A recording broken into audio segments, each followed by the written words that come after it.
Sa Lord. Okay, good morning. Miss ko kayo.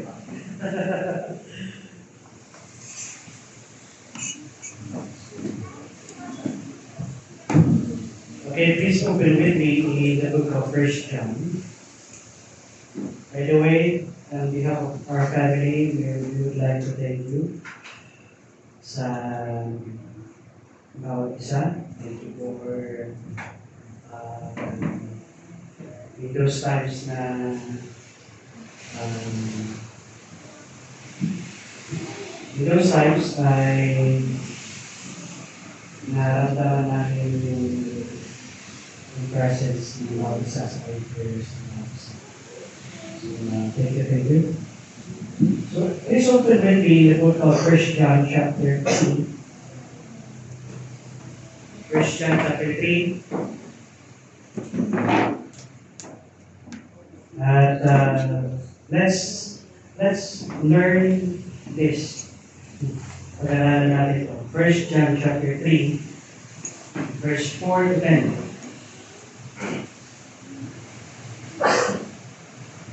Last time, ay napag-usapan natin dun sa verse 1 to verse 3 that faith is the confidence of what we hope for. So we need to identify ourselves in Christ. No? Yung identity natin. Our identity is when you accepted Christ as your personal Lord and Savior, we are identified with Christ. Talagang hindi yun magbabago. No? Tayo ay anak ng Panginoon. Now, dito naman sa chapter 3, verse 4 to 10, which we have read ago, a while ago. But let's read it again. No? Basahin ulit natin and internalize. Kasi maraming phrases dito that can confuse, na pwede mag-confuse sa mga Kristyano. Bakit kasala talaga pinapalag ng Diyos? Titingnan natin ito. No? Let us take a look at this quite mas malapitan. Okay, let's read it again. Verse 4 to verse 10. Kahit ako po na kayo, ready? Read. Whosoever committed sin transgresseth also the law, for sin is a transgression of the law. And ye know that he was manifested to take away our sins, and in him is no sin. Whosoever abideth in him sinneth not. Whosoever sinneth not has not seen him, neither known him. Little children, let no man deceive you. He that doeth righteousness is righteous, even as he is righteous. He that committeth sin is of the devil, for the devil sinned from the beginning. For this purpose the Son of God was manifested, that he might destroy the works of the devil. Whosoever is born of God doth not commit sin, for his seed remaineth in him, and he cannot sin, because he is born of God. In this the children of God are manifested, and the children of the devil. Whosoever doeth not righteousness is not of God, neither he that loveth not his brother. Let's pray. Father God in heaven, thank you, Father God, for giving us this time. Thank you, Lord God, for your goodness and mercy. Continue to be with us, that we may understand your word. Give us wisdom and understanding, Panginoon, sa iyong salita ngayon. And we do pray, Father God, for those who are still coming, that you will continue to protect them, Lord God. At the same time, Lord God, we also do pray, Father God, for brothers and sisters, Lord God, that you would be with them, Lord God. Thank you, Father God, for everything that you've done. In Christ's name we do pray. Amen.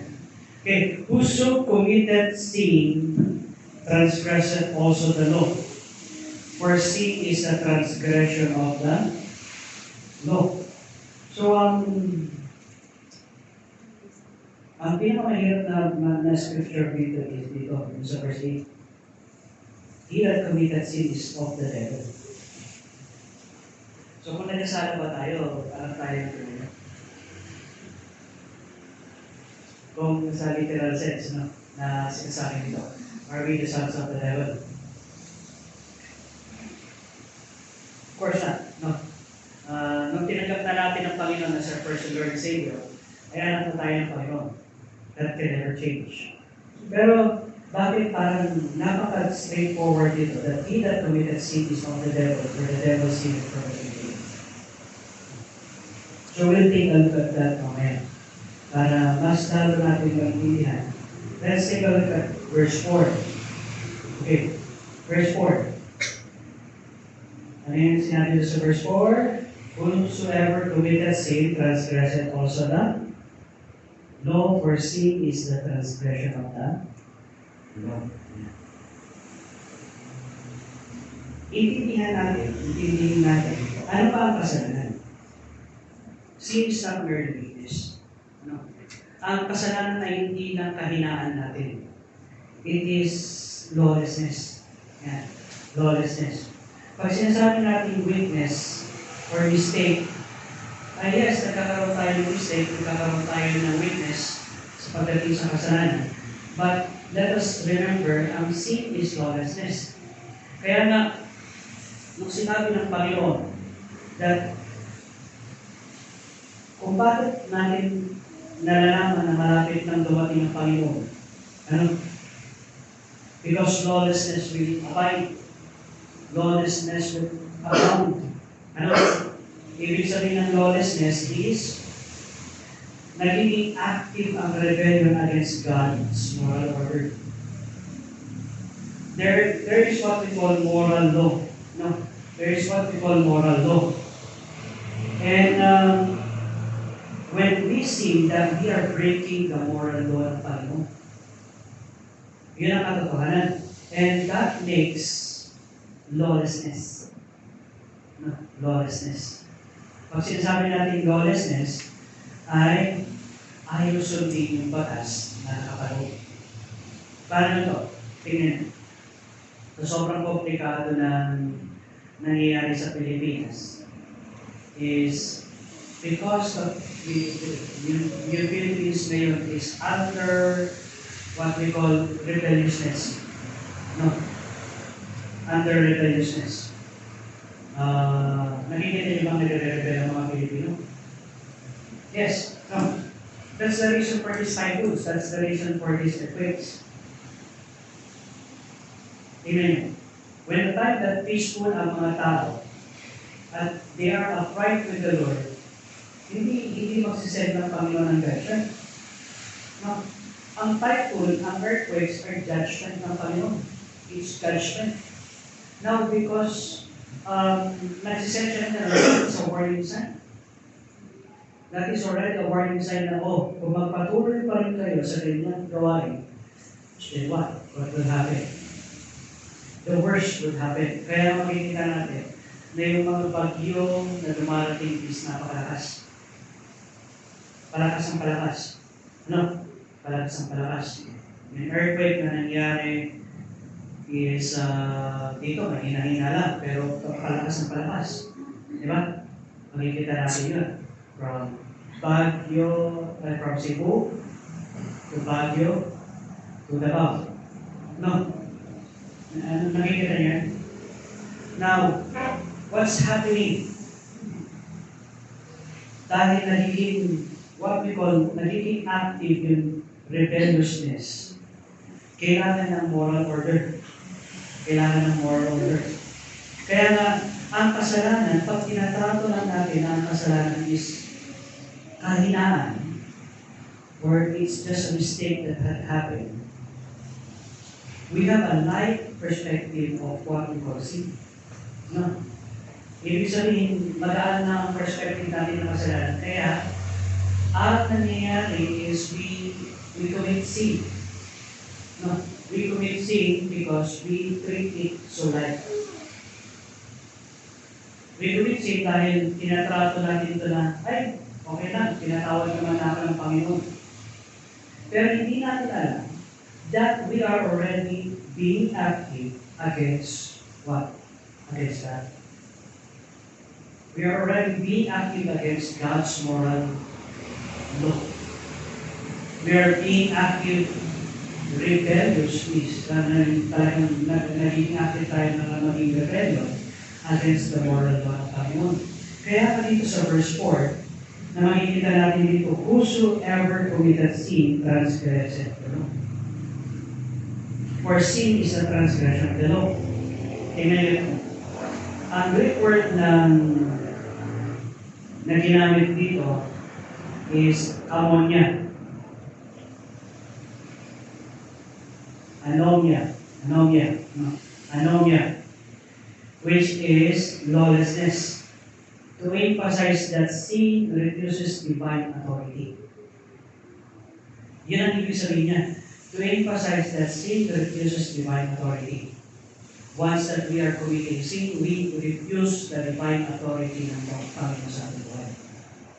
And that makes us, ibig sabihin, we are obeying ourselves rather than obeying God. It is not just failing to meet a standard. No.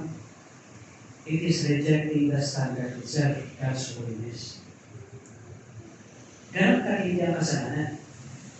Kaya nga when the Bible said, diba nakita natin doon sa chapter 3, verse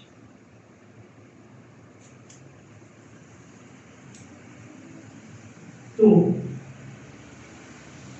and 3, Beloved, now are ye the sons of God, and it doth not yet appear what we shall be, but we know that when we shall appear, we shall be like him, for we shall see him as he is. And every man that hath this hope in him purified himself even as he is pure. Now, kaya nga, makikita natin dito, from the passage of Scripture, that as the Lord is coming very soon, no, na malapit ng dumating Panginoon, lawlessness will abound. Ano ibig sabihin ng lawlessness? Kahit sa mga kapatiran nating mga Kristiyano, mag-aabang or magiging mas active ang tinatawag nating kasalanan. Kaya nga, kung iisipin natin sa buhay natin, mas nagiging active ang kasalanan sa ating buhay. The reason why is the Lord is coming soon. The Lord is coming soon. Let us remember that God's law is the revelation of His nature. Therefore, to sin is to reject the very nature of God. Hindi natin nature yun. Ang nature natin is righteousness. No? We have the nature of righteousness. Kaya nga, if we are doing the unrighteous acts, ibig sabihin, yes, there is a struggle. Yes, that is a weakness, but merely that is the flesh taking in and saying, na I would love this rather than this. Kaya tingnan niyo ito. When we lie, when we cheat, or when we hate, we are not simply breaking rules. Hindi lang simple na tayo ay nag-break ng rules ng Panginoon. You're saying, I will decide what's right. And when we say, I will decide what's right, that is the first sin that had happened in the entire world. Diba? Naalala niyo sinabi ng Satanas, I will be like the Most High. I will sit on the throne. Yun yung sinasabi ni Satan. Na the sin of pride, not just the sin of pride, but the sin of king, having the throne rather than God. Pag nasanay tayo na ito ang nakaupo kaysa sa Panginoon, hindi na natin namamalayan yun. Hindi na natin namamalayan na kailangan yung church, i-please niya ako. Hindi. The church is not made to please man. But the church is a hospital to please God. Para may pakita sa atin na kailangan natin ng Panginoon rather than the church pleasing man. And in our generation, sa generation natin ngayon, is nababaliktad yung concept na yun. Nababaliktad yung concept na yun, na pag pumunta ako sa church, dapat yung church, ma-please ako. Ibig sabihin, ma-taas ako. Masunod yung standard ko. Hindi yung standard ng Panginoon, pero yung standard ko. In which is wrong. Why? Because it is an act of rebelliousness.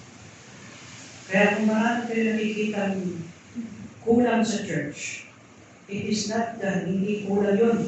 It is because that is the flesh telling us this. Let us remember, bakit ba tayo nag-church? To worship God. Di ba? To please God. And ang worship natin is a response to please God. Tama ba? Not to please us. Di ba? Not to please us, but to please God. Kaya nga, maraming mga Kristiyano na makahanap sila ng church. Dito, kasi mas kompleto ang kanilang facilities. That is pleasing the flesh rather than pleasing God. Nakikita niyo? Kaya nga in our days, lawlessness abounds. Lawlessness abounds. I will decide what's right. Ako ang mag-decide kung anong tama. That's the original spirit of rebellion. That led Lucifer to fall. No. That led Lucifer to fall. By the way, kung titignan natin, if you will see,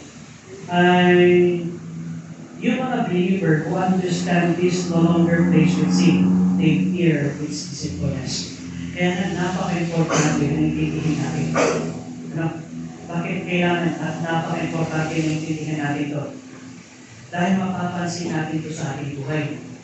Pag ang kasalanan ay mas nagiging active sa ating buhay, ibig sabihin, mas nagiging active ang kalaban na gusto natin magkaroon ng rebelliousness. And ano ang rebelliousness sa Bible? Rebelliousness is equals to the sin of witchcraft. Anong ginagawa nila sa witch? In the Old Testament times, they kill witches. Why? Because it is an act against a rebellion against God.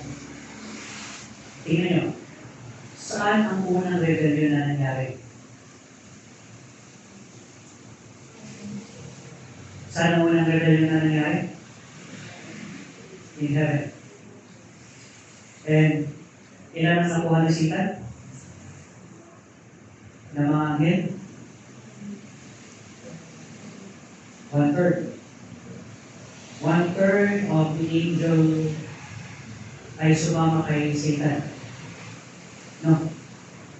Why? Because rebellious destiny. Now, ganun ang nangyayari sa mga Kristiyano at Kristiyano.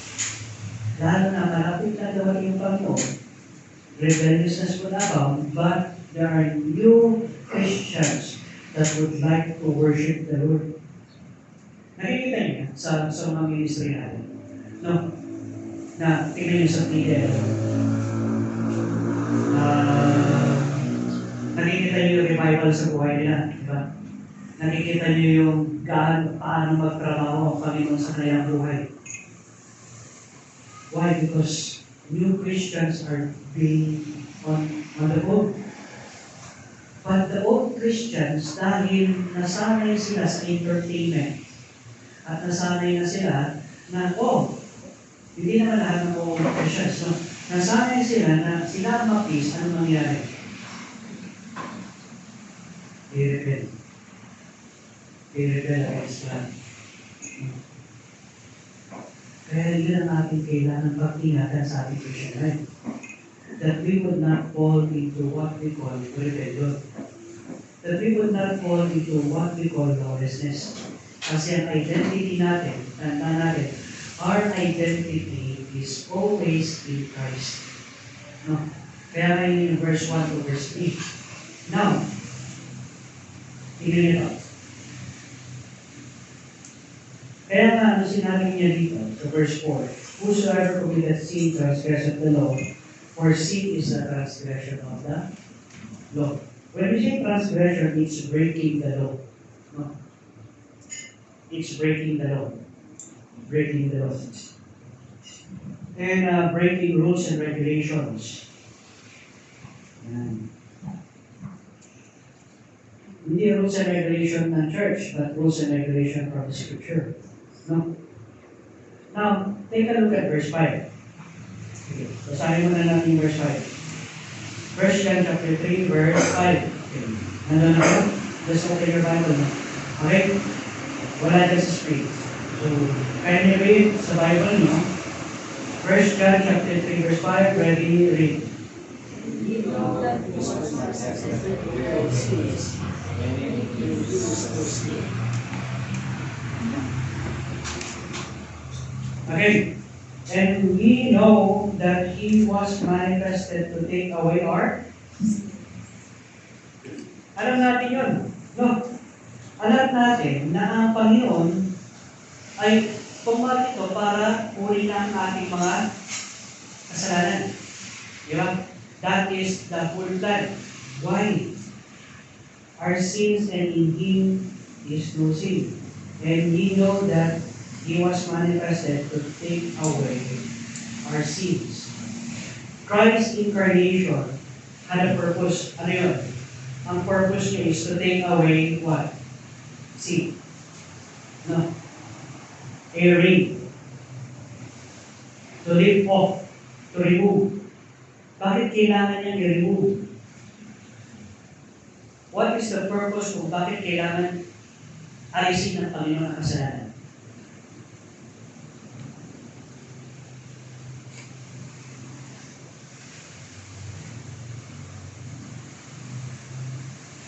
The reason why kung bakit kailangan alisin ng Panginoon ang kasalanan sa buong mundo, ano? It is just because He wants that His creation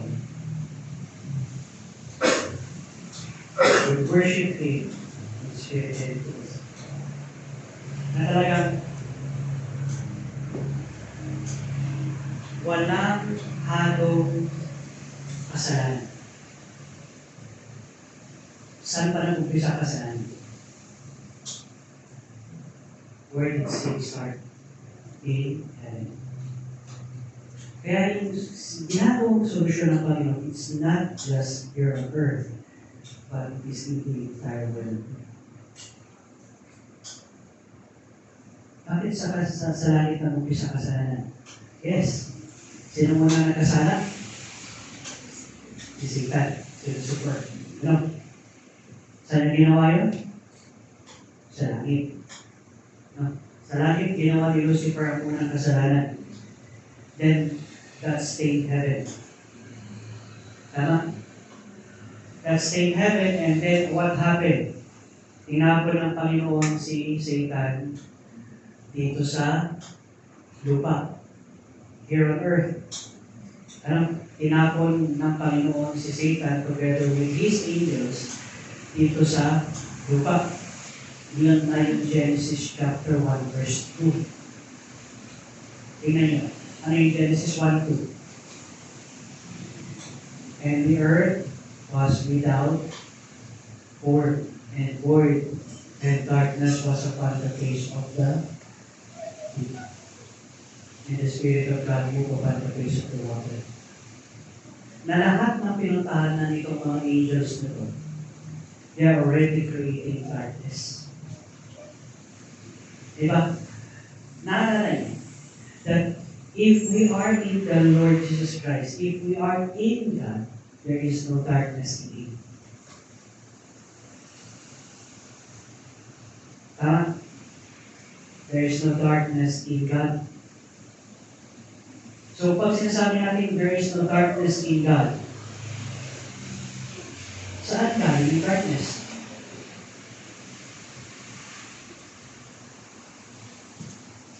Saan galing ang darkness? It is when Lucifer rebelled against God. Darkness was upon the face of the earth. And the Spirit of God moved. Ibig sabihin, nagkaroon na siya ng plano. How to what? How to end sin forever. Paano i-end ang sin forever? Okay. Ang value ng mundo, the value of all the worlds combined, heavens and earth combined, is the Lord Jesus Christ. No, yun yung value niya. Ang value ng buong mundo is the Lord Jesus Christ himself.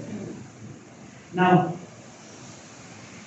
if the Lord Jesus Christ is the value of all the world, ano sabi dun sa Romans chapter 3 verse 26? For the wages of sin is death, but the gift of God is yan. Ang kabayaran ng kasalanan ay kamatayan. Whose death? Whose death values the whole world? Jesus Christ. His Son. No. That's the reason why He needed to die on the cross. Not just to pay for the sins ng mga tao, but pay for the sins of the whole world. Para maibalik niya ulit yung ginawa niyang creation, maibalik niya ulit na pagdating sa Book of Revelation, maibalik niya ulit na gano'n kalenda. No? Kaya nga dito, kung titingnan natin dito, yung incarnation had a purpose to take away sin. Take away. Lift it off. Remove it. How can it be removed? Kung walang payment, kailangan may payment, di ba? Sin is the transgression of the law. Kaya nga si Jesus Christ, in Galatians chapter 4, verse 4, ano sabi ito sa Galatians 4:4? In the fullness of time was come, God sent forth His Son, made of a woman, made under the law to redeem them which are under the law. Ibig sabihin is kailangan niya magkatawang tao. No? Kailangan magkatawang tao ng Panginoon para maging under sa batas. Why? Because ang Panginoon Yesu Cristo is above the law. He is above the law. No? Pag ikaw ay above the law, sakop ka ba ng batas? No. Hindi ka sakop ng batas. Because you are above the law. No. Now, ang ginawa ng Panginoon, para siya ay maging under the law, He became man. Dahil ang mga tao, we are under the law. Any law. Kahit anong batas, we are under the law. Moral law, spiritual law, ano pa? Lahat ng law. No? Lahat ng law is we are under it. Kaya nga, kahit ano sabihin mong gravitational law, yes. Kahit yung mga natural law, we are under the law. No? Kaya when God created the light from the first day, and God created the second day, is anong ginawa niya second day? He parted the waters. Bakit? Bakit niya kailangan i-parted waters? The reason why is it's a great flood. Kaya kailangan niya i-part. Paghiwa-hiwalay yung mga tubig. And then in the third day, there appeared the land. And He made the sea. Yan. And then the fourth day, ayun yung mga fishes sa yung skies. No? And the firmament, the heaven. In the fifth day, yung mga ibon. And the sixth day, He created the animals. And the second half, He created the man. No, He created man in His own image. Para ano? To have dominion over what? To have dominion over everything that He had created. Tingnan niyo to. Nabaliktad to nung nagkasala tayo. We are on dominion during that time. Ibig sabihin tayo ay nasa taas. Ano? Tayo ay nasa taas, and there is just one law that we need to obey. There is just one law na kailangan nilang sundin. Thou shalt not eat of the fruit of the knowledge of good and evil. That is just the law that had been created. Now, what happens to that law? The law was broken. By who? Sino una? Nag-broke ng law? Si Eve. Yeah, si Eve. Para clear tayo si Eve. Yeah. Sabi nga nila, ito daw yung reason kung bakit hindi daw alam ng mga babae kung anong gusto na kainin. Kasi the first time na nag-choose sila ng kakainin nila is they had committed a mistake. Kaya na the second time around, ayaw na nilang magkat. Kaya na pag mga nagtatanong tayo, saan gusto kumain? Bahala ka. Tama ba? Bahala ka, dear. Okay. Tapos kung sasabihin mo, dito na tayo kumain. Ay, ayaw ko dyan. Joke na. Para magising-gising na kayo. Okay. So, here, dominion is the spotless lamb, not only removing the guilt, but also having the dominion over sin. Pag sinasabi natin dominion over sin, is He subsided and He fulfilled every law para mabayaran ang kasalanan. Ganon din yung unang utos ng Panginoon sa atin. Ganon din ang unang utos ng Panginoon kay Adam sa kay Eve. Have to be over His place. Na lahat ng animals, lahat ng halaman, lahat ng ginawa ng Panginoon is obeying the will of Adam and Eve. Huh? Yes.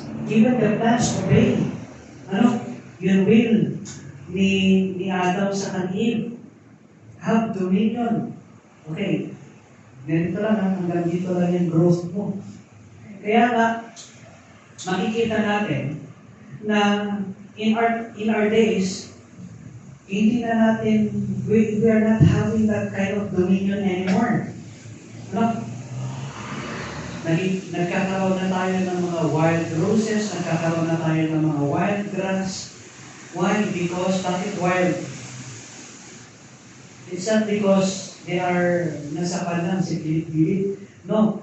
The reason why kung bakit sila tinatawag na wild, because nobody is having dominion over them. Kaya magkaiba ang mga household pets sa mga animals outside. Wild animals. Bakit sinasabing wild animals? Because man is not having dominion over them. Now before, we are having dominion over them kahit sila yung sinas. Nakikita niya? Now that is the problem right now. Ang problem ngayon is the Lord is not having dominion sa mundo. Kaya nga, lawlessness abounds. Lawlessness abounds. Kaya nga tayo, pag tinanggap natin ang Panginoon as our personal Savior, we are letting God have dominion sa ating buhay. No? Ibig sabihin nun is we are letting God have the full control sa ating buhay. We are letting Him sit on the throne sa ating buhay. His sinless is both the qualification for redemption and the pattern for our sanctification. Let us remember, Christ did not just die to forgive sin. He came to destroy the power of sin. Ano ba yung power ng kasalanan? What is the power of sin? Malaki ang power ng kasalanan sa buhay natin. Tingnan niyo na. Number 1 pa lang, nawala na sa atin ang dominion over all the creation ng Panginoon. Diba? Imbis tayo ang namamahala at tayo ang nagdidikta kung ano ang dapat mangyari sa lahat. Ang nangyayari is sila na ang nagdidikta sa atin. Diba? The animals and the plants and every nature dictates what we are supposed to do. Kaya nga we need to take care of them. No? Kaya nga ang mga weeds, talagang they will just grow. Ang mga halaman, you need to take care of them para sila ay lumago. And sino ang naging having dominion over that? It's them. Now, here's the thing. We often want Christ as our Savior from punishment. No, but not as a deliverer from sin itself. We need the deliverer sa ating buhay. Kaya nga Christ, kaya nga Messiah, ang title ng Panginoon. Kaya nga we end in the name of Jesus Christ, our Messiah. Ang ibig sabihin ng Christ is our deliverer. Siya ang nag-deliver sa akin sa kasalanan na ginawa ko. Siya ang nag-deliver sa akin sa mga bagay na kailangan ko sa aking buhay. Siya ang nag-deliver sa akin sa aking business. Siya ang nag-deliver sa akin sa school. Siya ang nag-deliver sa akin sa mga bagay-bagay na kailangan ko sa aking buhay. Messiah, He is my deliverer. But the true evidence of salvation is a growing dislike for sin and the love for holiness. And my question would always relate to how much do we love sin or how much do we love holiness? How much? Now, verse 6. Isip ba kayo? Amen. Okay, verse 6. Let's read verse 6, 1 John chapter 3, verse 6. Ready, read. Whosoever sinneth hath not seen him, neither will he. Parang hirap nito, di ba? Whosoever abideth in him, what's the word? Sinneth not. Diba? Nagkakasala ba kayo? Until now? Nagkakasala ba tayo until now? Yes. Okay. Let's clear this out. Let's clear this out. Pag sinasabi niya kasi abideth in Him, sinneth not. We live 24 hours a day. How much time do you abide in Christ?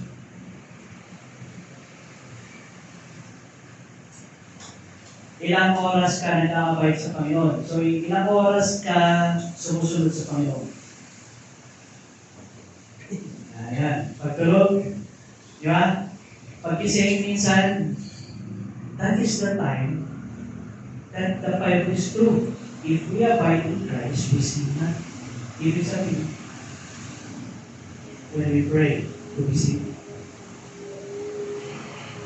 When we read our Bible, do we sin? When we think about God, do we sin? When we do things for God, do we sin?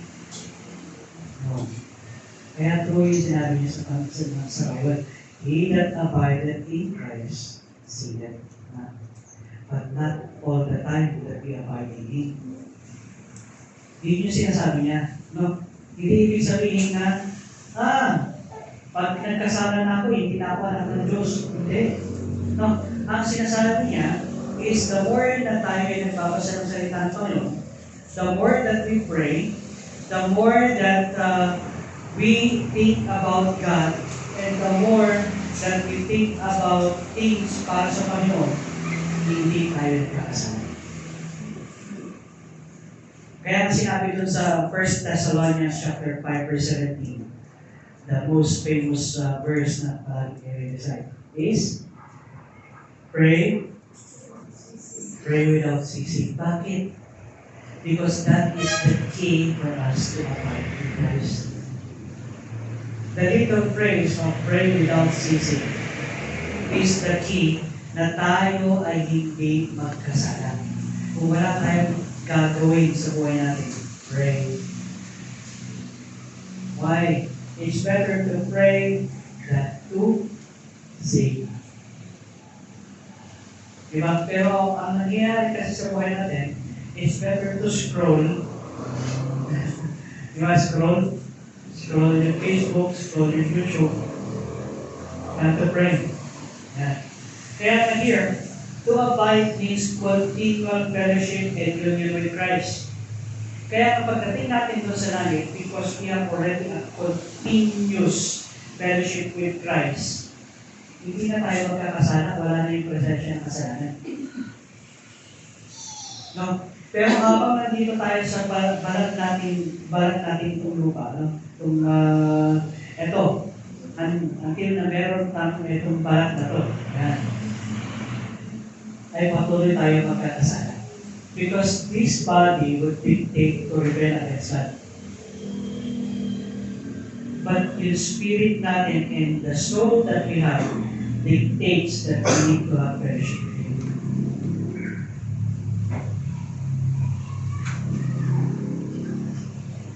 Kaya ang Greek word ng abide,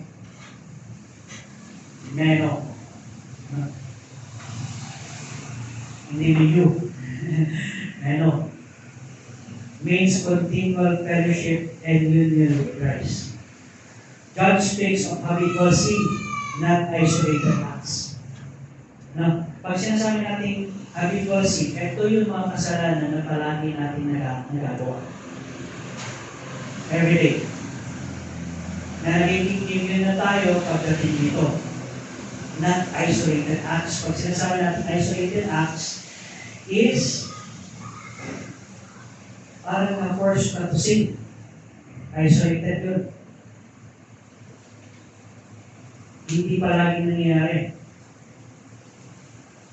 But nagkaroon ka ng choice na to sin. That's an isolated sin. The one who lives in Christ cannot live in sin. True? Pero bakit nga eh? Nagkakasala naman ako. Tama?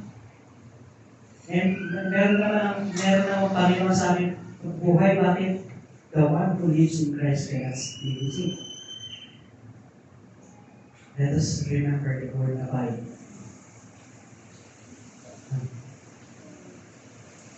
Sin and fellowship with Christ are usually exclusive state, like light and darkness.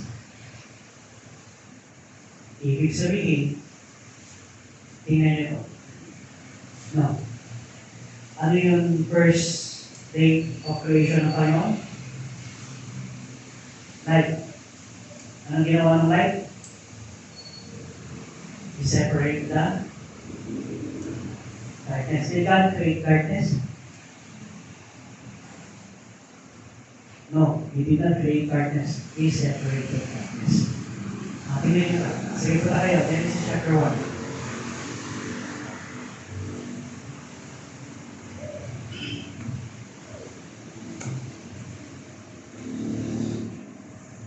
Genesis chapter 1, verse 3.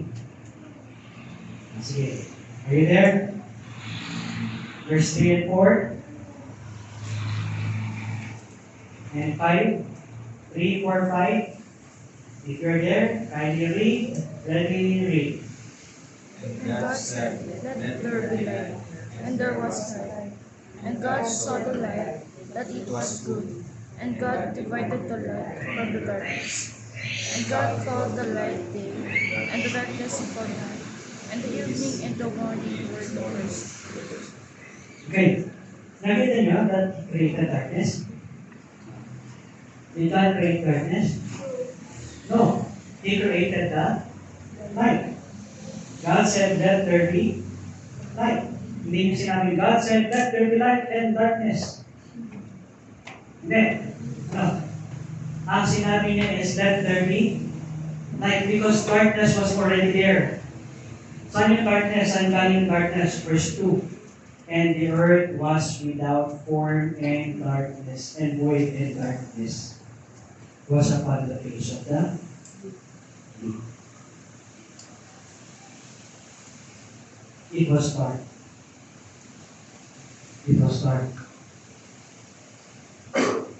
Kaya in the beginning, maalala niyo siguro yung Afrikano dito, in the beginning, in the beginning, God created the heaven and the earth. He created the heaven and the earth. Pero may katuloy siya. And the earth. It's not the heaven. Ano? Bakit earth? And the earth was without form. Bakit earth ang without form? Bakit hindi yung heaven? Dahil ito naman yung unang nakasala. Because yung judgment ng Panginoon was upon Satan. Upon Lucifer, and he fell down upon the earth. Yun yung kwento nito. When Satan fell down upon the earth, darkness was with him. Yung pride, the sin of pride made him so dark that anong nangyari? Darkness was upon the face of the deep. Kaya nga when they fell down dito sa earth, it created a void and it created more darkness. Nakita niyo? No. It created void and it created darkness. Bakit void? Ano ibig sabihin ng void? Emptiness. Kaya without God, you are empty. Without the Lord Jesus Christ in our life, we are so empty. If we are not following the Lord Jesus Christ sa buhay natin, we become empty shells. Ano? Darkness would involve the heart, would involve the mind. Ganon ang ginagawa ng kasalanan. When we are sinning, it involves the mind, it involves the heart. Kaya nga, when we would decide, that is a decision of rebelliousness rather than what? Rebelliousness rather than right. Kaya kung kailangan mong gawin mo na bago ka mag-decide, you ask forgiveness.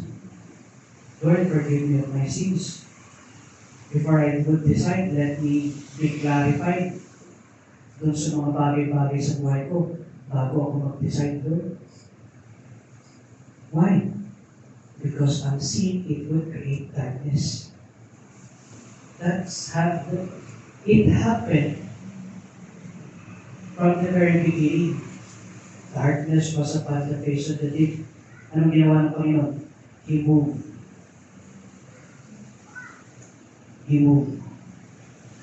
Kaya nga yung acts of movement ng Panginoon, ganun din ang ginagawa ng Panginoon sa atin. He moved muna. When we are in darkness, God is moving. And then what happens when we ask God, God would give that light. And He would separate the light from the darkness. And if you would ask God, bibigyan tayo ng light. Tingnan nyo, anong ibig sabihin ng light? Kaliwanagan. Ano? kaliwanagan. Hindi lang ito kaliwanagan in the day, but kaliwanagan kahit anong panahon at anong sitwasyon. So, ask God? No. Kaya the one who lives in Christ cannot live in sin. Ang ibig sabihin nito, the more that we live in Christ, the more that we will not sin. Yan ang ibig sabihin nito. Hindi ibig sabihin, anak na ako ng Panginoon, hindi na ako pwedeng magkasala. Hindi, magkakasala pa rin tayo. Pero the more that we live for Christ, the more na hindi tayo nagkakasala. Kaya nga yung sinabi ko, diba? When you pray, are you sinning? No. When you read the Bible, are you sinning? When you think about God, are you sinning? No. That is abiding in Christ. No. But when we do not think about God, can you sin? Yes. When we do not pray, can you sin? Yes. When we do not understand what the Bible said, can you sin? Yes. Kaya ngayon understanding natin ang salita ng Panginoon, the more that we understand yung salita ng Panginoon, the more that we become separated from the darkness. And the more na nakikita natin yung katotohanan na gustong ipahiwatig sa atin ng Panginoon. Sin and fellowship with Christ are mutually exclusive state like light and darkness. Kaya nga, when God created the light, it separates the darkness. Where Christ dwelt, sin cannot be at home. Now, tandaan natin yan.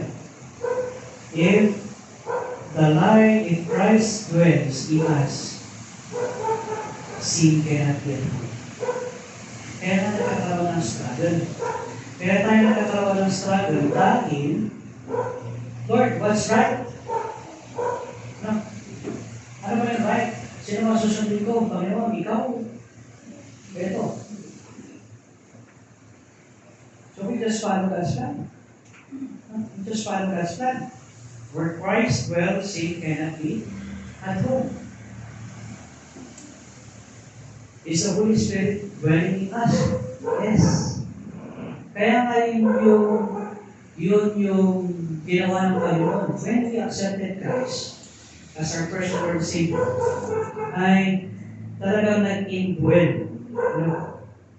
The Holy Spirit indwells. Indwells natin. When you stay close to Jesus in prayer and the Word, sin loses its power. Nawawala yung grip ng kasalanan sa buhay natin. Distance from God weakens conscience, but abiding strengthens holiness.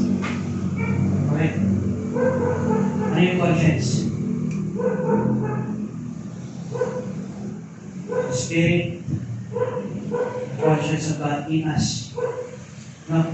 Kaya nga, pag tumistansya na tayo sa Panginoon, that is the time na yung consciousness natin, yung spirito natin, the one that is having fellowship with the soul, nagkakaroon ng weakness, then ano nangyari? Mas lumala ka sa kasalanan. Pero para tayo ay continuous na nakikipag-fellowship sa Panginoon, it strengthens what we call holiness. No? Kaya na, let us ask ourselves, tanongin natin yung sarili natin, is sin more attractive or repulsive to the lady? Mas nagiging attractive ba ang kasalanan sa aking buhay? Mas nagiging malakas pa ang kasalanan sa aking buhay lately? Ang answer would show how close you are abiding in Him. But the more you abide in Christ, the answer to the question is, mahina ang kasalanan sa aking buhay. Pero pag lumalakas ang kasalanan sa aking buhay, ibig sabihin,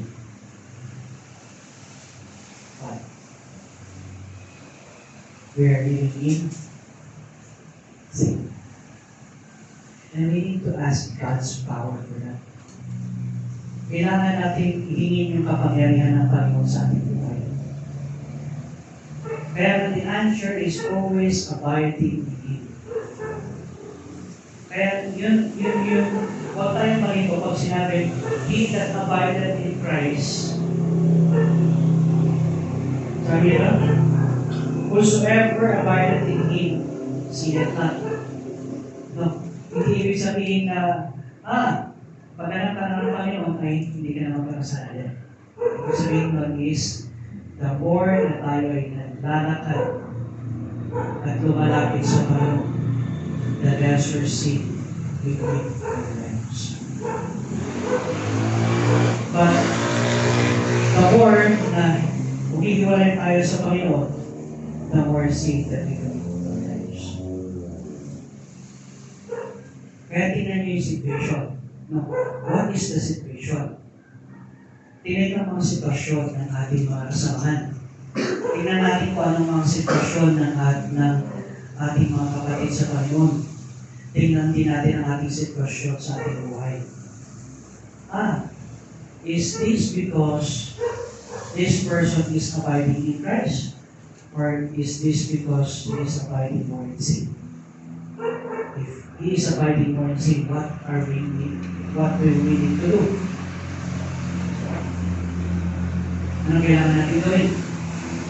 We need to correct the sin. And the correction of sin is very, very painful. Bakit painful? Painful dahil, alam niyo, nasubukan nyo na magpabulot ng walang anesthesia. Hindi ba? O kaya nasubukan nyo na magpabulot ng ngipin kahit may anesthesia parang hindi tumatalaw. Nasubukan nyo na yan. Nasubukan ko na yan. No? Sa lolo ko. Bata kami. Tawag ko sa ito. Libre kasi yung bunot doon sa may kaptanwa. Kasi sa police yung lolo namin. Police yung lolo namin. Pag sumasakit yung ngipin namin, sabihin niya, pabulot na natin niya kinabukasan. Eh, syempre, ikaw din naman, na bata, gusto mo lang maalis, no? Para maalis na yung sakit. Yan. Yung sakit ng ngipin. Pero may mistake yung gano'n na method. Dapat mag-antibiotic ka muna bago ka magpabulot. Kaya nangyari. Sabihin mo doon sa dentista, hindi na sumakit kagabi. Kaya sumasakit. Siyempre, obedient ka kung lolo mo. Sabihin mo, tatanungin ng dentista, sumakit ba ito kagabi? Hindi na po. Konting galaw ng dentista, hindi na sakit. Di pa yung may mo, sabi. Para malis na. So, nag-inject yung dentista. Kahit na injection ng dentista, hindi talaga tatalab dahil meron anak. Diba? May sisa doon. That is what sin does. Kahit anong correction ang sabihin mo sa isang tao, if they are still having that sin in their lives, it will not be hindi magtatrabaho until the time na kahit sila i-acknowledge nila yung kasalanan. When the time that they acknowledge the sin, yun na yung antibiotic, yun na yung tinatawag natin anesthesia. Kaya pag inalis na ng Panginoon yung kasalanan na yun, it doesn't hurt anymore. Why? Because na-acknowledge mo sa buhay mo na dito pala ang kakamali. Nakikita niya? That is why this is happening. No? Kaya na, if sin is more attractive and repulsive sa ating buhay, then we know that we are so far off in abiding in Christ. Tingnan verse 7. Okay, verse 7. Can you read verse 7? Okay, 1 John chapter 3, verse 7. Ready, read. Let no man deceive you, in the doeth righteousness is righteous, even as he is righteous. Okay, little children.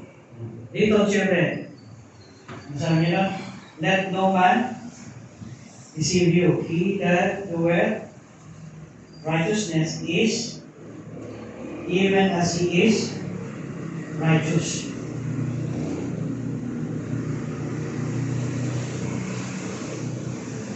Ayun. Righteousness is not a position only. No, hindi lang ito position. Kasi nung tinanggap natin as the Lord as our personal Savior, we became righteous. Di ba? That is what we call imputed. So, ang righteousness is not a position only, it's also a practice. Kailangan itong mangyari at magawa sa ating buhay. Just as faith without work is dead, in James chapter 2, verse 26, righteousness without right conduct is hypocrisy. No? So when we say we are right, then we need to do what's right. Tama? Not just speak what's right, but to do what's right. Kaya na, righteousness is without right conduct. Righteousness without right conduct is hypocrisy. Our doing righteousness is not the cause of being righteous, but the evidence of it. Ibig sabihin, ang ebidensya na tayo ay living in righteousness, and having that righteousness is doing righteousness. Ano ang righteousness? Ang Tagalog ng righteousness? Katuwiran. No. Katuwiran.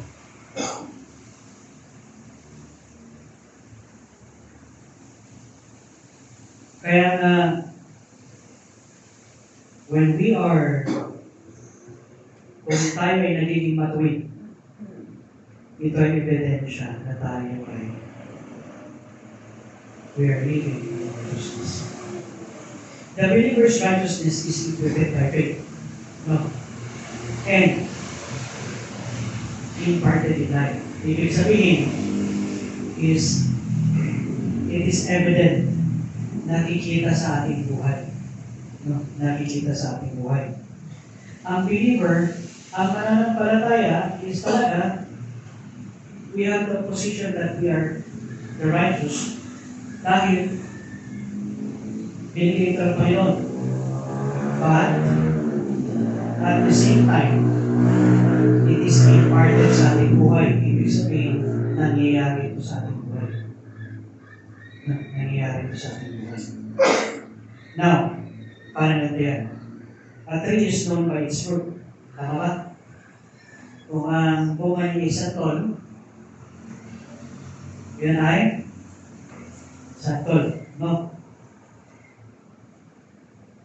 True conversion always produces transformation. Don't claim righteousness, demonstrate. Ibig sabihin, na ang katotohanan, na ang totoong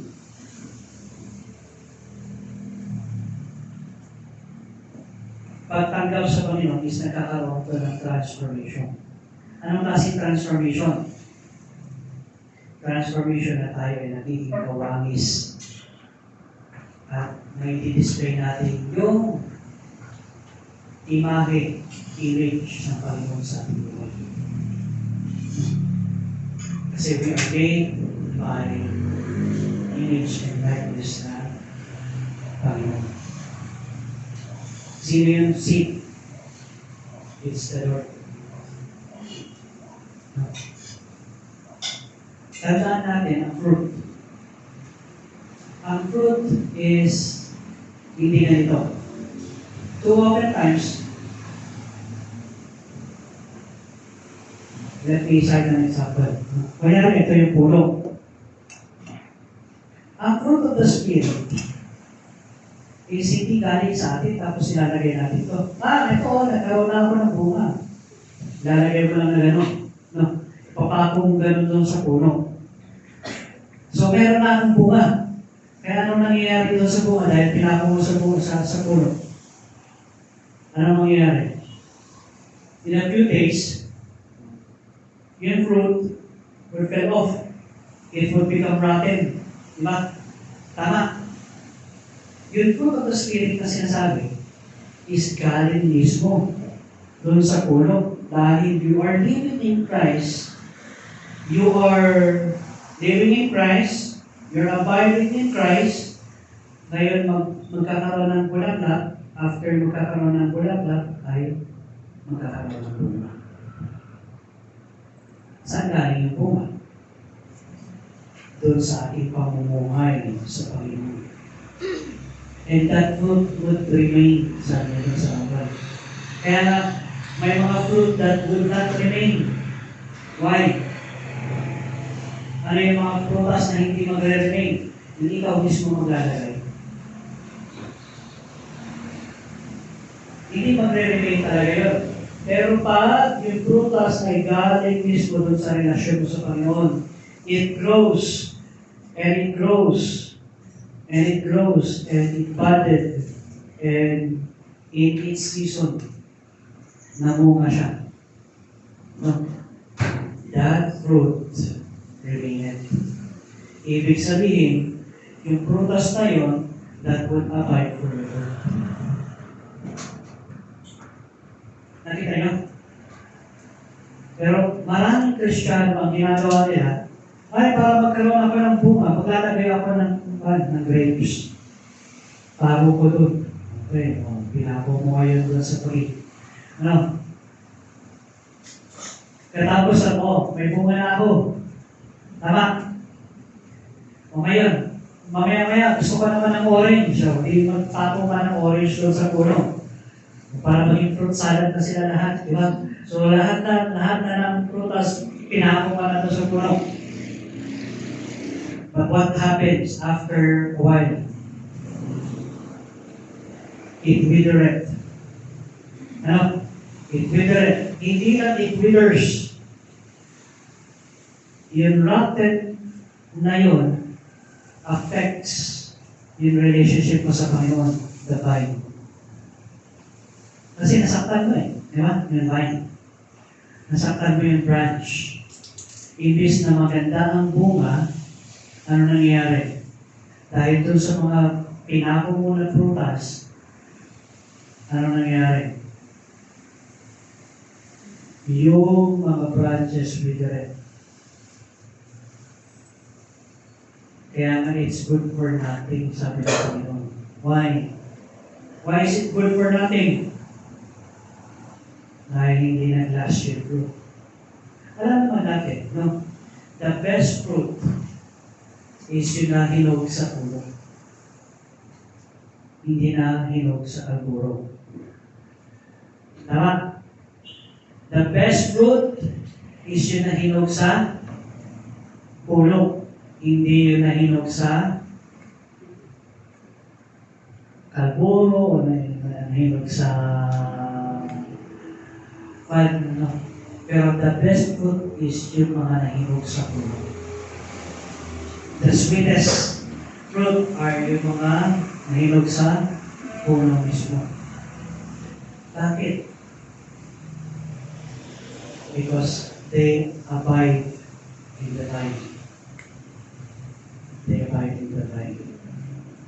Kaya a tree is known by its fruit. True conversion always produces transformation. Kaya huwag natin i-claim na tayo ay righteous. We must demonstrate the righteousness ng Panginoon.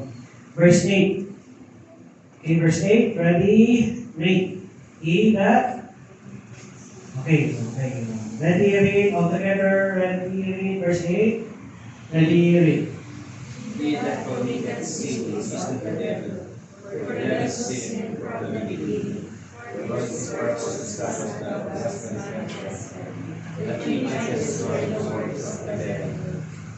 Okay, ito yung sinasabi ko, that he might destroy the works of the devil. Kasi the devil sinned from the beginning. Kaya yung beginning. In the beginning, God created the heaven and the earth. So when God created the heaven, He created the angels with them. And then He created the earth. Ano? And then what happened? Satan sinned. And he fell to the earth. Together with his angels, and void and darkness was about the face of the deep. John points to the original sin. Ano yung original sin? It is the sin of rebelliousness. It is the sin of pride. John points to the origin of sin, the devil who rebelled in pride. Isaiah chapter 14, verse 12 to 15. I will be like the Most High. Pansin nyo, the time that we are sinning, it's the time that ako,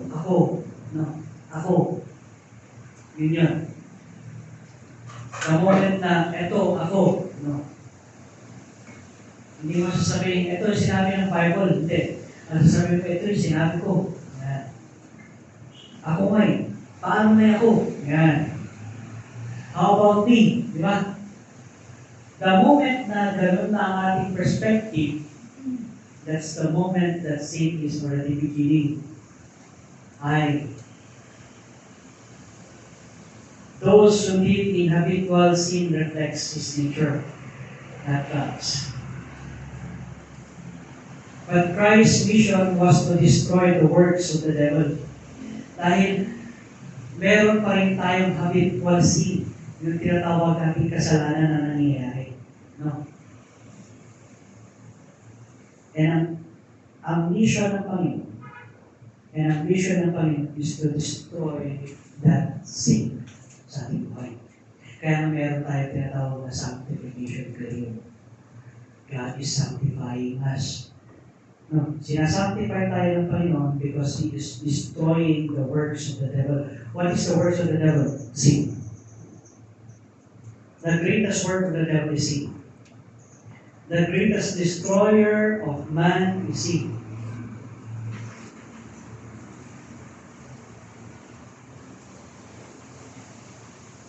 Kaya nga, when we see, these things happening, but Christ's mission was to destroy the works of the devil, the deception, domination, and death that sin brings. Makikita natin, he is being deceived. Nagdo-dominate ang kasalanan sa kanyang buhay. What happens next? Death comes. Ano yung death? The relationship died. Why? Because of the continuous deception and the continuous dominion of the sin. Death will bring.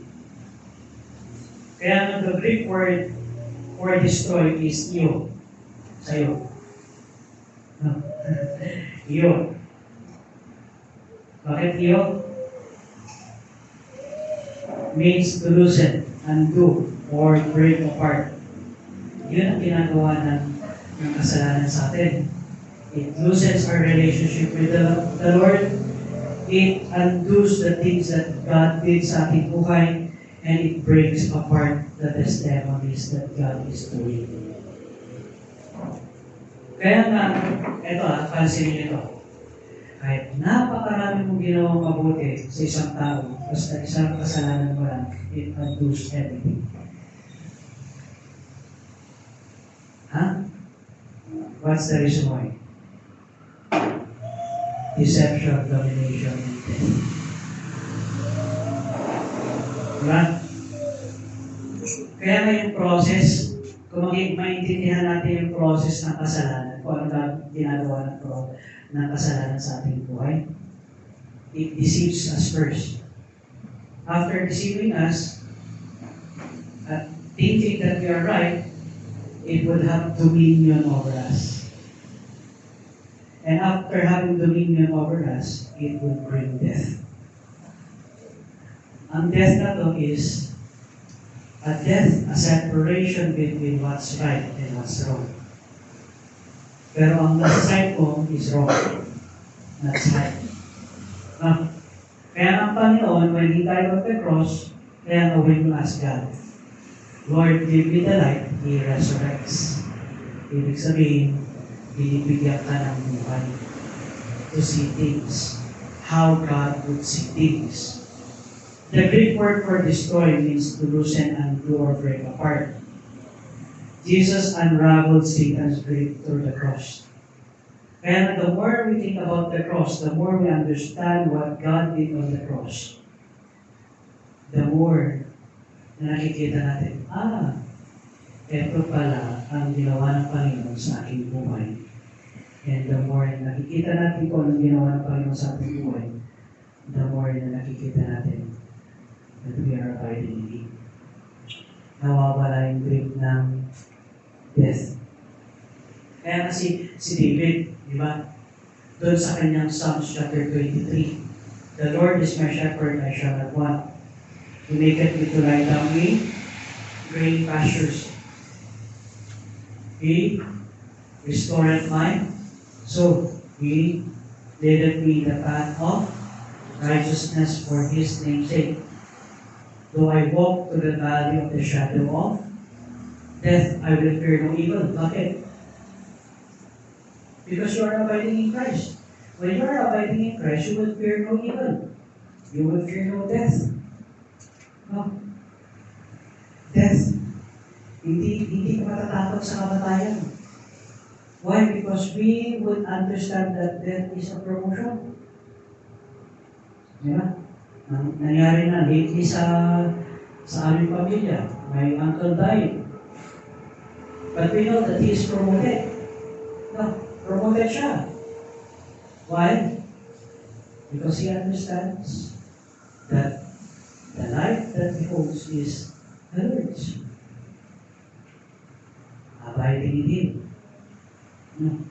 Can that happen again? No. It cannot happen again. Kaya nga, Jesus unraveled Satan's grip through the cross. Now, every act of obedience breaks another chain of the enemy's working life. The more you obey God, the more it breaks Him. The more it breaks the grip of sin sa ating buhay. Obedience is the key. Diba? Wherefore, as by one man's disobedience, many were made sinners. But the obedience of one, many were made righteous. Obedience. Kaya nga totoo yung kata, obedience is the very best way to show that you believe. Doing exactly what the Lord's command, doing it happily. Action is the key to do immediately the joy you will receive. Obedience is the very best way to show that you believe. Okay. Every act of obedience breaks the chain of the enemy's working life. When we forgive, when we speak the truth, when we love sacrificially, you're living out Christ's victory over the devil. No. Forgive, speak, love sacrificially. Pinapakita natin ang pag-ibig ng Panginoon sa kanyang buhay. Verse 9. Okay, verse 9. Can you read verse 9? Read. Whosoever is born of doth not, for his seed remaineth in him, and he cannot because he was born of God. How come sinabi dito he cannot sing and we are still singing? Di ba? How come na whosoever is born of God cannot sing? Ano sinasabi dyan dito? The seed itself. Let us remember Genesis chapter 3 verse 15. The seed of the woman and the seed of the serpent. the seed that when we receive Jesus Christ as our personal Lord and Savior, the divine nature sprouted sa ating buhay. The seed is the divine nature, the new spiritual DNA of God implanted in every believer. That nature cannot sin, which is true. Ang nagkakasala is our what? Our human nature. Ano? Yun ang nagkakasala, our human nature. We are dual in nature. Dalawa ang nature natin.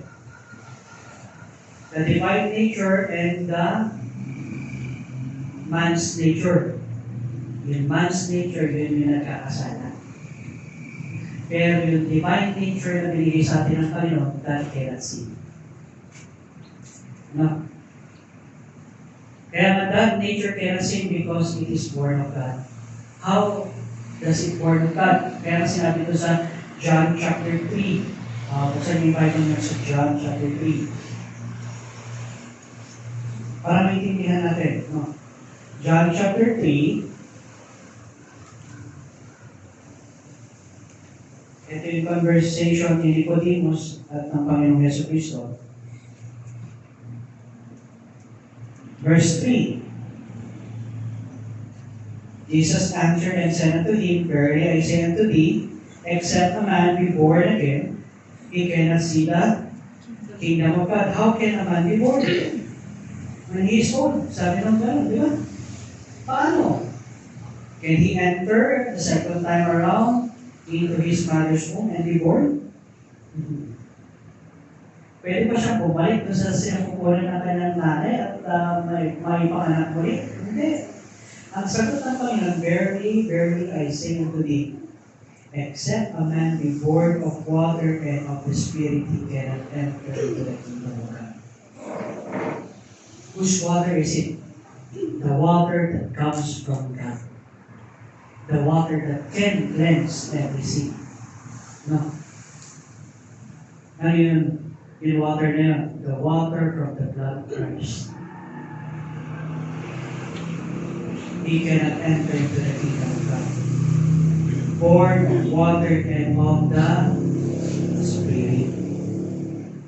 Ibig sabihin, pag tinanggap mo ang Panginoon as your first Lord and Savior, and you have been baptized into His Spirit, ibig sabihin, nung tinanggap mo ang Panginoon as your personal Savior, you have been baptized into the Spirit, then you are what? You have been born again. Ikaw ay napanganak muli. Yung seed ng Panginoon was implanted already in your heart. Tapos biglang tanong ni Nicodemus, sagot pa rin ang Panginoon, that which is born of the flesh is flesh, and that which is born of the Spirit is Spirit. Sabi niya, marvel na, I say unto thee, you must be born again. Kaya itong flesh natin, cannot enter to the kingdom of God.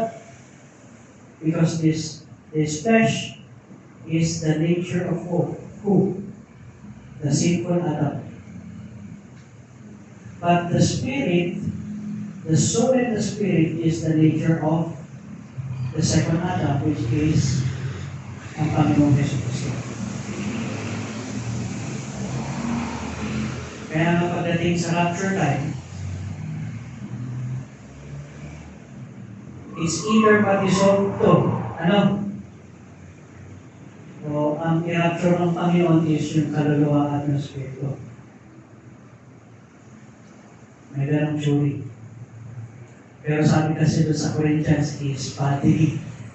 Ano? So, possible na mawala ito. Pero hindi natin ma-determine kung mawawala ba ito o maiiwan ito. Because dun sa Bible, thus thou art made and thus thou will return. Ano? So, kung thus ito, magiging abo, paano ito magiging abo? So, kaya may dalawang theory sa rapture. Ano? The bodily rapture, which is kasama to, tapos bigla lang mawawala ito, katawan. And the second theory is, ang mararapture is yung kaluluwa sa kanyang spirito. So, pag yung kaluluwa at spirito bigla nawala, ano mangyayari dito? Hindi ko tayo, gigising nila. Then yung theory ni Tim LaHaye. No? Nakita niyo yung sa book niya? Ni Tim LaHaye. Isang famous na writer, Christian writer regarding sa end times, si Tim LaHaye. Tapos iba din naman yung theory ni Hal Lindsey na bodily rapture. But anyway, in anything, kung bodily man siya o soul rapture is importante may rapture. Yan. Importante may rapture. At the same time, if we will take a look sa Corinthians, it is stating that this mortal body cannot inherit the immortal body. So, pwede palitan to ng Panginoon. No? So, how can God change it? We don't know how God will change it. No? Kung paano palitan ng Panginoon. Ang importante, papalitan ng Panginoon. Amen? Ayan. So, kung sakali man na soul rapture lang at naiwan kong katawan natin, ang baho siguro dito sa earth. Kaya nga dun sa tribulation period, maraming magkakaroon ng sakit. Dahil, possible yun. Or possible na, biglang nawala to, tapos hahanapin ka, at magkakaroon na sila ng chaos. Kahit ano. Kahit ano ay possible. No? Anyway, hindi naman yun yung topic natin, pero ito, the nature, we have dual nature. Yung katawan natin, ito yung nagkakasala. At yung divine nature natin na hindi nagkakasala. Ano? So yung hindi nagkakasala, that is the nature of God in you. Ayan.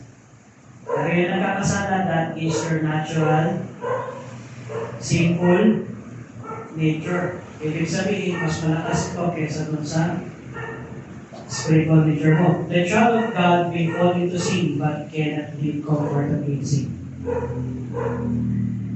If you cannot sin without sorrow, question our spiritual birth.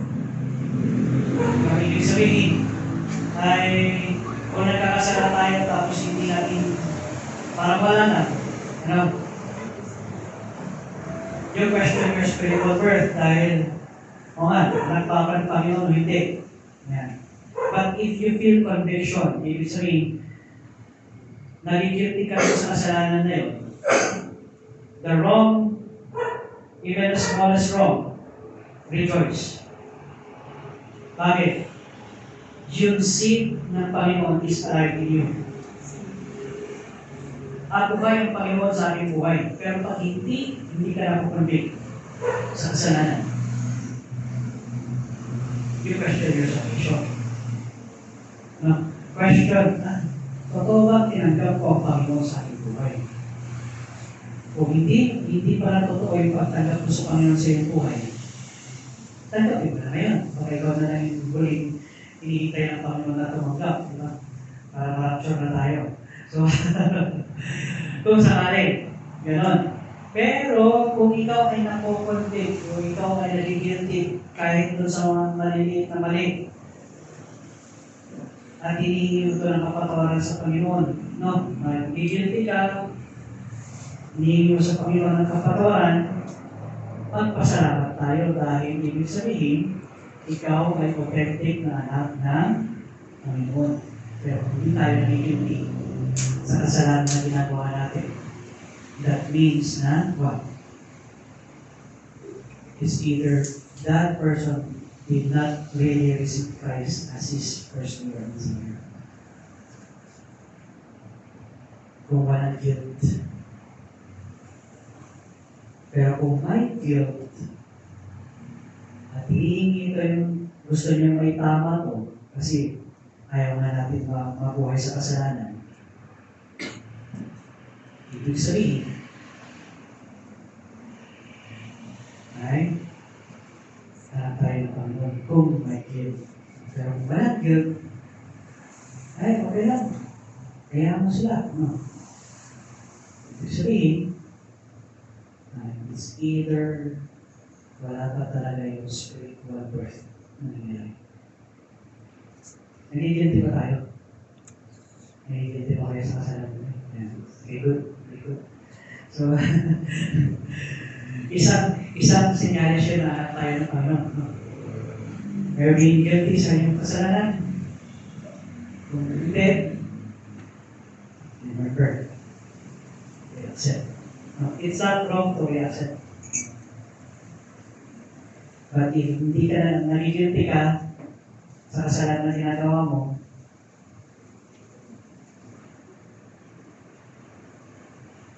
God is alive. Ibig sabihin, the Holy Spirit is working in your life. So, verse 10, last verse.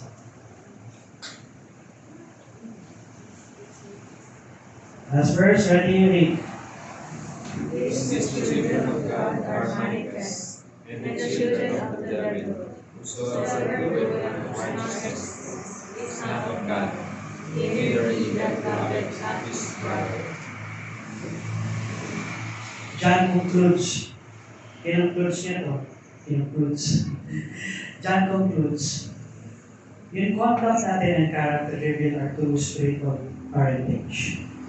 Ibig sabihin is, kung nakikita natin yung character natin, yung ugali natin, no, the way we act, it would reveal kung sino talagang yung parent. Who your parent are. No? And sino ating tatay. If maganda at nakikita natin ang kasalanan, then our parent is, ang father natin is God the Father. No? Pero kung hindi natin nakikita ang mga kasalanan sa ating buhay, then the character would reveal who our spiritual parent is. There is no neutral ground. You either reflect the Father's image or the devil's likeness. But two tests defines true sonship. Righteousness, knowing what pleases God. Love, treating others with God's heart. And God's children resemble their Father, not in name only, but in nature. Kaya nga, your life preaches louder than your lips.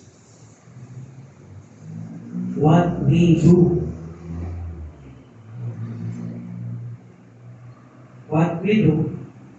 and what we desire sa ating buhay shows who our Father is. Sino ang ating Ama?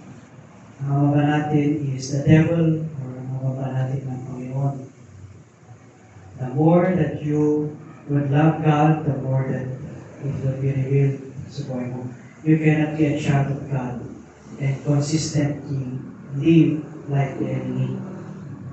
Let the world know your identity by the holiness and love. Daming information, no? From verse 4 to verse 10. Kaya nga,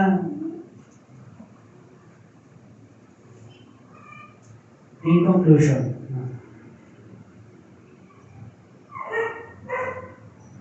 you cannot have the Father's name and what? And the devil's name, nature, at the same time.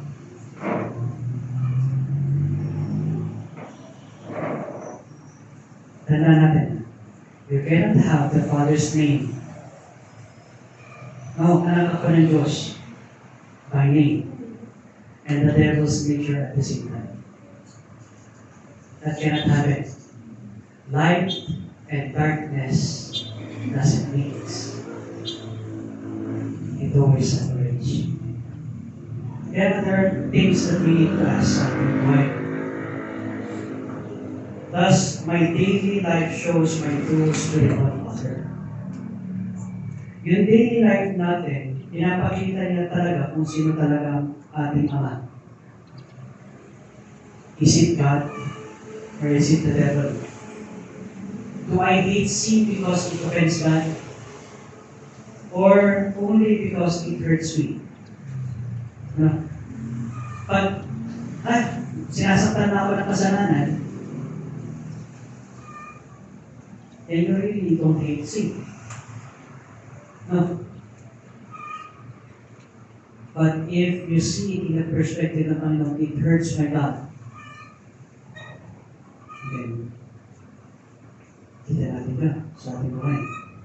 Is Christ's victory over sin visible in my reaction, speech, and choices? Things to think about. Does my daily life show who my true spiritual father is? With every head bowed and eyes closed, as we ponder upon the questions asked, does my daily life show my true spiritual father? Yes, it shows. Do you love God more than you love things in life? Then it shows. Do I hate sin because it offends God? Or it just hurts me? Then it shows. Kung sino talaga ang ating totoong tatay. Totoong tatay natin is kung it just offends us. Our real father is the devil. Not God. And let God be the center of your life. Is Christ's victory over sin visible in my redemption?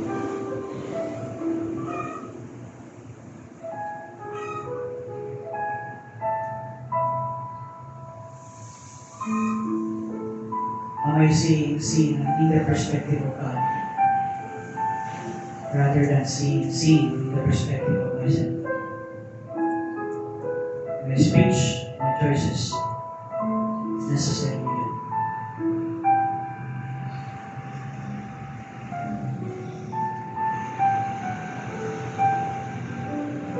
I let you think for a while.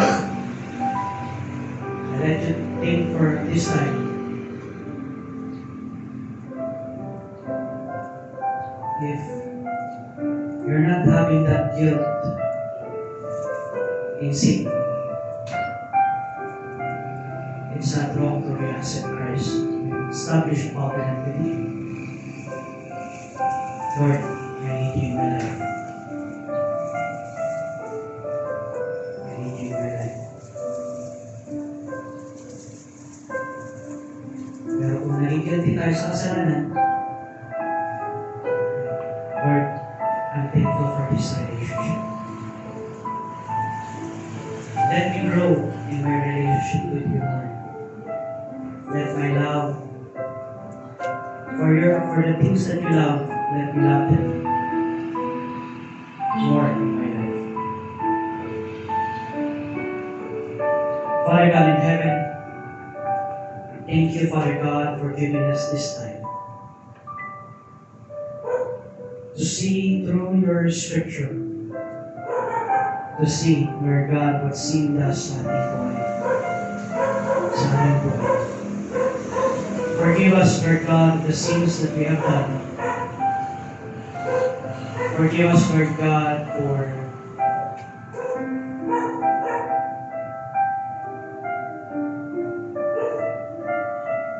the rebelliousness in our lives. the disobedience to God. Help us to obey your word more in our life. Help us, Lord God, to obey the things that are written in your word. Help us, Lord God, to abide in you more sa aming buhay. So that this chains of sin will be broken down and would loosen up. Thank you, Father God, for everything that you've done. Thank you, Father God, for this word of yours.